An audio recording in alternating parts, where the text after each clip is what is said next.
Hoje é o segundo episódio da mesa CNX vamos lá. Nós estamos começando o segundo episódio da mesa CNX e hoje nós vamos falar sobre os inimigos ocultos do crescimento. Eu já quero te pedir, antes de começar, para ir lá curtir o canal, compartilhar, comentar, porque eu tenho certeza que Deus quer acrescentar algo poderoso aí na sua vida. Então no dia de... Tô pensando. Eu acho que eu só falar pra você, eu acho que é mais fácil. O episódio de hoje, segundo episódio da mesa CNX, nós vamos... A sua introdução ficou boa. Já ficou boa? Então o corte, vamos lá. Então, nós vamos começar, né? A Bíblia fala lá em Cantares, capítulo 2, ele faz um texto bacana demais, ele fala sobre as raposas e as raposinhas. É interessante falar de raposa e raposinha, porque todo mundo pensa que é a raposa e a raposa pequena, a raposinha, mas na verdade não é. A raposa é um animal que come o fruto. E a raposinha faz alusão a uma doença que atinge as raízes e que, consequentemente, atinge os frutos. E é interessante porque o autor de Cantares, ele faz essa questão de perceber as pequenas coisas, aquilo que muitas vezes passa desapercebida aos olhos, mas que tem uma consequência muito grave no final do processo. A gente sabe que Deus nos chamou para que a gente viva de glória em glória, de conquista em conquista, de abundância em abundância. Jesus mesmo fala, né? Eu vim para que tenham vida e vida em abundância. Então a chamada de Deus na nossa vida, ela sempre vai nos levar a ir amadurecendo e a ir crescendo e avançando. E muitas vezes a gente não consegue perceber os inimigos ocultos que travam esse crescimento, que travam essa jornada.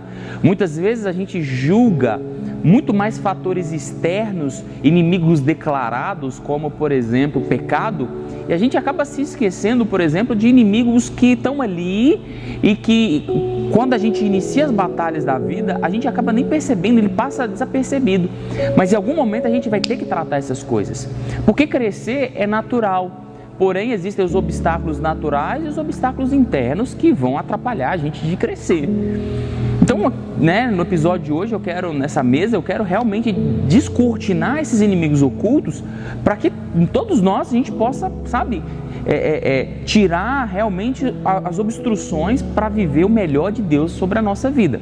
Então, eu quero pegar aqui lá em Lucas, capítulo 14, no verso 16 até o verso 24, quando Jesus conta uma parábola, e na parábola ele fala sobre um rei que convidou alguns convidados para participar de um banquete e ele monta a festa e fala, agora pode ir lá e chamar o pessoal porque a festa está pronta. E aí um dos convidados, Jesus conta essa história, fala que um dos convidados, ele tinha acabado de comprar uma propriedade.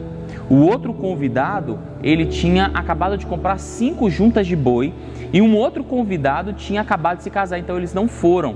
Eles falaram, olha, a gente não pode ir, cada um na sua justificativa.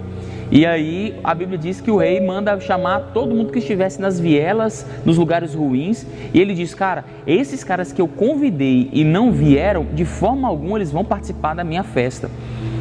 Aí a gente fala assim, poxa, é uma linguagem, né, por Jesus falando dos judeus e dos gentios, mas na verdade a gente pode trazer essa questão para uma linguagem de que quando o rei chama, não existem desculpas para eu não participar. E existem desculpas que são legítimas aos nossos olhos, mas aos olhos do rei são distrações. E esse é um dos inimigos ocultos mais poderosos na vida de alguém que quer crescer, as distrações. Ele consegue tirar o nosso foco daquilo que realmente importa e colocar o nosso foco nas consequências de termos um foco. Olha para você ver que loucura. Jesus fala assim que o primeiro convidado, ele comprou uma propriedade. O que significa isso? Um cara acabou de viver uma promoção, ele recebeu uma bênção. E aí a Bíblia diz, o rei chamou, mas ele ficou tão envolvido com aquela bênção que ele recebeu, que ele não deu ouvido ao convite do rei. O outro acabou de comprar 5 juntas de boi. Cara, ele acabou de passar, ele tem um negócio, a junta de boi significa trabalho de lavoura, ele acabou de ampliar comercialmente, profissionalmente a sua vida, e o rei chama e ele fala, cara, eu acabei de ampliar, eu acabei de estar melhor, e Deus fala, cara, isso não faz sentido. eu estou te chamando. O outro acabou de casar, então o casamento fala de constituição de família, e o rei chama e ele não vai, e Deus está falando, pô, peraí, acorda, tudo isso você tem porque você me tem, porque eu sou seu rei. Você só tem ampliação comercial, você só tem prosperidade abençoada, você só tem uma constituição familiar porque você tem a mim. Então o que importa não é o que você tem porque eu tenho você, porque você está comigo. O que importa é o que eu tenho, o que você tem, porque você tem a mim. E isso é uma das distrações mais fatais no meio evangélico, no meio da igreja, porque as pessoas acabam se envolvendo muito mais com as bênçãos e se esquece do abençoador. E aí é o grande ponto aonde faz aquela inclinação horrorosa, né? Decrescente. Por quê? Porque Deus, eu sem Deus, eu não sou ninguém. Mas Deus sem mim, Ele continua sendo Deus. Então quando eu me afasto de Deus por aquilo que Deus me deu, consequentemente eu vou acabar perdendo aquilo que Deus me deu, porque não existe um link, uma conexão, uma ponte. Então eu tenho os sonhos de Deus, eu quero os sonhos de Deus, Deus começa a me abençoar, começa a me avançar, começa a me prosperar, e eu começo a me dar mais vazão àquilo que Deus me deu do que necessariamente ao próprio Deus. Então, um dos maiores inimigos ocultos do nosso crescimento é perder o foco daquilo que Deus tem, realmente é perder o foco daquilo que é de quem é Deus na minha vida.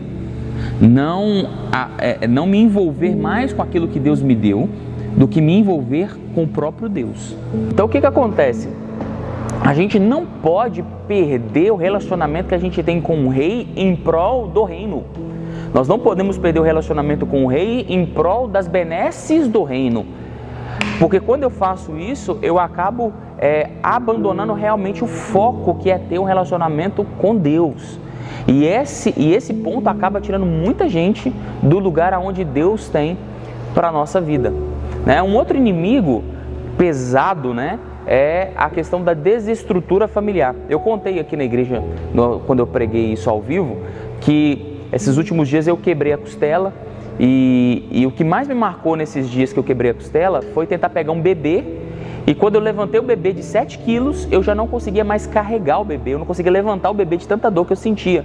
E aí todo mundo começou, não, isso aí é bobeira, o menino é muito leve, e isso o Senhor começou a ministrar no meu coração, tipo, ainda que eu tenha aparência de ser grande, ainda eu tenho 1,98 m, eu tenho 120 quilos, sou um cara pesado, um cara grande, um bebê de 7 quilos para mim é nada, mas porque tem algo na minha vida que não está saudável, eu não consigo carregar absolutamente nada.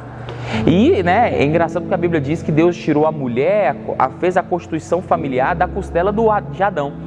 E essa é uma analogia bem interessante, porque quando a nossa costela não está saudável, nós não conseguimos sustentar os sonhos e os planos e os projetos de Deus para a nossa vida, ainda que a gente queira. Eu peguei o bebê porque eu quis, não é porque ele chorou, é porque eu quis pegar. Então, ainda que eu queira fazer muitas coisas, se a minha família está desestruturada, eu não consigo dar passos com relação à minha família. E como que nós desestruturamos a nossa família? A pandemia está aí, provou para a gente um monte de coisa e nos ensinou. Mas a Bíblia fala em 1 Pedro capítulo 3, no verso 7, que quando a nossa família não está bem, as nossas orações são interrompidas. E ser interrompida é literalmente Deus dizer, cala a boca, eu não quero te ouvir. Vai resolver o problema que você tem que resolver. Cala a boca. Isso é ser interrompido. Você está falando e alguém, cala a boca, não quero te ouvir. E, literalmente a Bíblia está dizendo que Deus faz isso. Opa, você não tem autorização para estar orando enquanto você não for lá e resolver o seu problema. E problema familiar é o que tange na grande parte dos relacionamentos com as pessoas. Todo mundo tem família e todo mundo tem problema com a família. Como que a gente tem que entender? Entender que a gente não pode varrer a sujeira para debaixo do tapete. Quando a gente varre a sujeira para debaixo do tapete, a gente sabota os projetos e os sonhos de Deus, porque os projetos e sonhos de Deus estão atrelados também às nossas famílias. Quando Deus me abençoa, Ele não me abençoa a mim, Ele abençoa todos que estão ao meu lado, colateralmente. Então, se a minha família está desestruturada, eu não vou conseguir sustentar esses sonhos e esses planos de Deus. A gente precisa estar bem alinhado, porque a gente pode esconder e mascarar que a nossa família não está bem, mas esconder e mascarar não vai tirar de mim a responsabilidade de ir lá resolver o problema para que Deus me abençoe. E isso, a cada dia que passa, os conflitos familiares estão crescendo ainda mais. Por quê? Porque o grande ponto da nossa sociedade é buscar um amor que satisfaça a nossa vontade. Então é o amor pornos, o amor que busca a autossatisfação. Quando na verdade a palavra diz que marido, amei as vossas esposas como Cristo amou a igreja. A Bíblia fala de um amor ágape, um amor sacrificial. Eu não busco amar o outro para me satisfazer, mas eu busco amar o outro a ponto de me sacrificar os meus desejos e a minha vontade para que o outro seja feliz. Então, esse grande ponto precisa ser novamente tratado nas nossas vidas, porque esses inimigos ocultos, essa autossatisfação, esse exagero do ego, tem tirado da gente a capacidade de sustentar os sonhos e planos de Deus. E é fato que Deus tem sonhos e planos para nós, mas que alcança as nossas famílias, porque Deus é um Deus de gerações. Deus é um Deus que alcança Abraão, para alcançar Isaac, para alcançar Jacó. Então Deus não é um Deus para abençoar a mim, Ele é um Deus para abençoar através de mim quem vem após mim. Então esses conflitos familiares vão abortar também os sonhos de Deus. E por fim, não menos importante, né, tem aquele inimigo oculto que a gente nem gosta muito de falar porque a gente se emociona, que é a culpa, né? A culpa nada mais é do que um sentimento. Hebreus capítulo 10 diz, versículo 17 fala assim: dos seus pecados e iniquidades eu não me lembrarei mais. Deus faz a menção de que quando eu colocar a minha lei no seu coração, eu não vou me lembrar mais dos seus pecados. É como se Deus estivesse falando: cara, se eu vou me esquecer, por que você continua lembrando? E tem pecado na nossa vida que a gente passa, né? A gente vive pecados, vive experiências ruins, pede perdão e se arrepende diante de Deus. Deus nos perdoa, mas a gente mesmo não se perdoa. Então a gente fica sempre alimentando, e quando a culpa, ela tem um poder na mesma proporção das nossas convicções. A culpa e a convicção moldam a nossa identidade. A culpa diz pra gente quem a gente é, e a convicção diz pra gente quem a gente é. Então, ou a gente ouve a voz da culpa, ou a gente ouve a voz da nossa convicção, a voz da fé. A Bíblia diz, tem um jargão evangélico que fala assim, que Deus conhece os nossos pecados, mas nos chama pelo nome. E o diabo conhece o nosso nome, mas nos chama pelos nossos pecados. Então a gente precisa definir qual é a voz que a gente tem ouvido. Porque a culpa, quando ela determina a nossa identidade, ela nos limita. Ela diz pra gente até que ponto nós podemos ir. E se a gente sabe até que ponto a gente pode ir por impor limites que nós mesmos nos impusemos, nós nunca vamos viver os limites de Deus, os sonhos de Deus, os lugares aonde Deus quer que a gente chegue, porque a gente não se sente merecedor desses lugares. Então muitas vezes a gente está vivendo uma vida pautada nos limites da culpa e não nos limites da fé.